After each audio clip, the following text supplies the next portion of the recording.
नमस्कार दोस्तों, रवि फ्रॉम हिमालय में आप सभी का स्वागत है।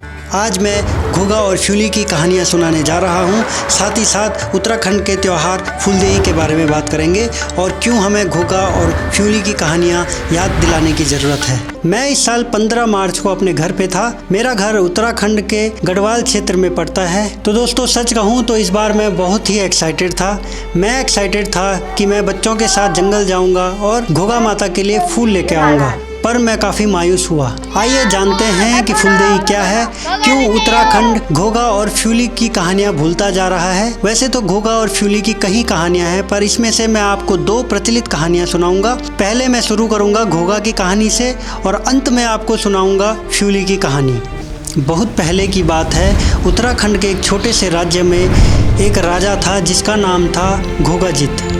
घुघाजीत के घर पर एक कन्या पैदा हुई जिसका नाम रखा गया घुघा।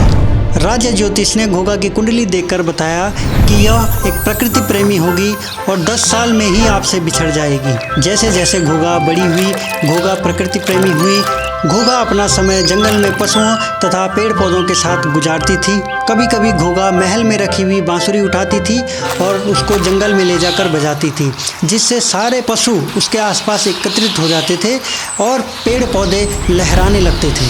एक दिन हमेशा की तरह घुघा जाती है पर वापस नहीं आती है। शाम ढलने लगी, राजा बहुत चिंतित हुआ।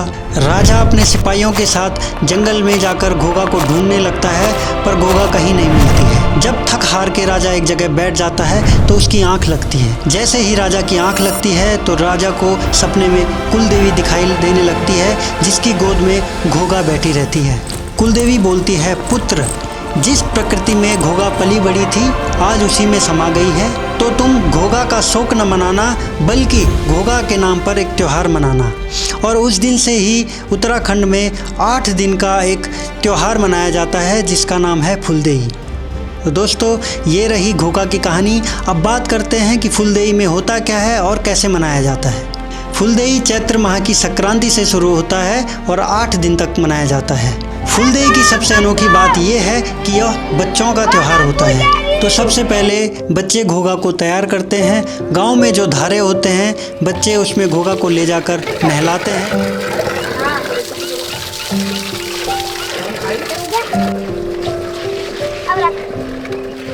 जैसे कर रहे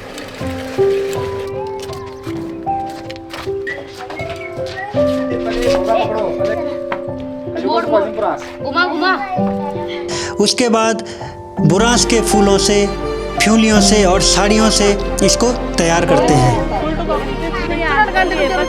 त्योहार के पहले दिन घुघा माता को मंदिर में ले जाया जाता है, चंदन का टीका लगाया जाता है और इसकी पूजा की जाती है।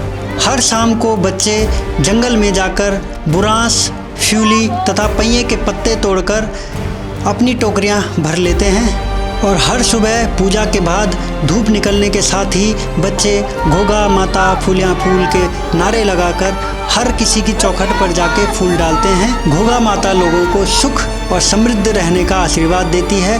बदले में लोग चावल, तेल और पैसे देकर बच्चों को विदा करते हैं और ये सिलसिला 7 दिन तक चलता रहता है। 8वां दिन, जिसका नाम अठवाड़ा या फुलचोड़ा भी कहते हैं, सभी बच्चे एकत्रित होते हैं और बड़ों की मदद से भोज बनता है और 8 दिनों में बची हुई राशि को सभी बच्चों में बांट दिया जाता है।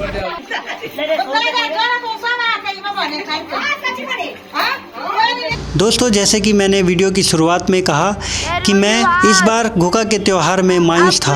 मायूसी का कारण है कि बच्चे घुघा का अर्थ खो रहे हैं। पंडित के अलावा वहाँ पर नारे लगाने के लिए कोई बच्चे मौजूद नहीं हैं और घुघा के त्यौहार की परंपराएं बदल रही हैं।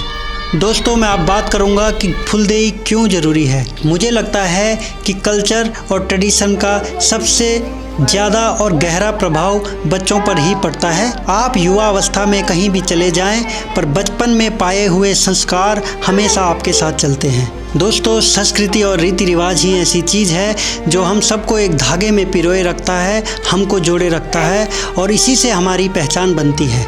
और इस तेज़ी से बदल रहे समाज में यह एक बिलोंगिंग का एहसास दिलाता है। दोस्तों कहा जाता है कि हम कहानियों से बने हैं और यही कहानियाँ हमको आगे सुनानी है और नेक्स्ट जनरेशन को पास करनी है। तो अब मैं आपको फ्यूली की कहानी सुनाता हूँ। काफ़ी समय पहले की बात है। उत्तराखंड के एक छोटे से गांव में एक सुंदर सी वन कन्या रहती थी जिसका नाम था फ्यूली। फ्यूली अपना पूरा दिन जंगल में पेड़ पौधों व जानवरों के साथ बिताती थी।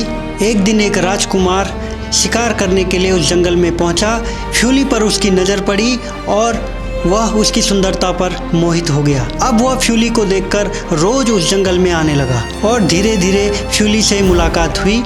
एक दिन उसने फ्यूली से अपने दिल की बात कही। फ्यूली ने बोला कि कैसे मैं अपने जंगल और अपने साथी जानवरों से दूर रहूं, पर काफ़ी मनाने के बाद फ्यूली मान गई। राजकुमार और फ्यूली की शादी हो जाती है और फ्यूली अब राजा के घर रहने लगती है। शादी के बाद फ्यूली अपने जंगल को याद करती थी।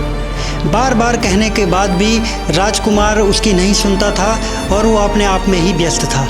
अपने जंगल, पेड़ पौधों और पक्षियों के वियोग में धीरे धीरे फ्यूली का स्वास्थ्य खराब होने लग गया। फ्यूली का खाना पीना छूट गया। फ्यूली ने राजा को कहा कि अगर मैं मर जाऊं तो मेरी आखिरी ख्वाहिश है कि मुझे मेरे जंगल में ही दफनाना। फ्यूली की मौत हो जाती है और राजा को बहुत पछतावा होता है। अंत में राजा फ्यूली की आखिरी ख्वाहिश पूरी कर देता है। राजा फ्यूली को उसके जंगल में ही दफन कर देता है। उस साल की बसंत ऋतु के शुरुआत में गांव वाले देखते हैं कि फ्यूली की कब्र पर एक फूल उगा हुआ है। वो उस फूल का नाम फ्यूली रखते हैं। तब से अब तक लोग फुलदेई में फ्यूली को याद करते हैं। तो ये रही फ्यूली की कहानी। तो उम्मीद है कि अगले साल आप फुलदेई मनाएंगे या अपने बच्चों को फुलदेई मनाने का मौका देंगे। तो दोस्तों, ये रही घोगा, फ्यूली और फुलदेई की कहानी। अगर आपको अच्छी लगी तो शेयर एंड सब्सक्राइब करें और नेक्स्ट वीडियो के लिए सजेशंस कमेंट बॉक्स में दें।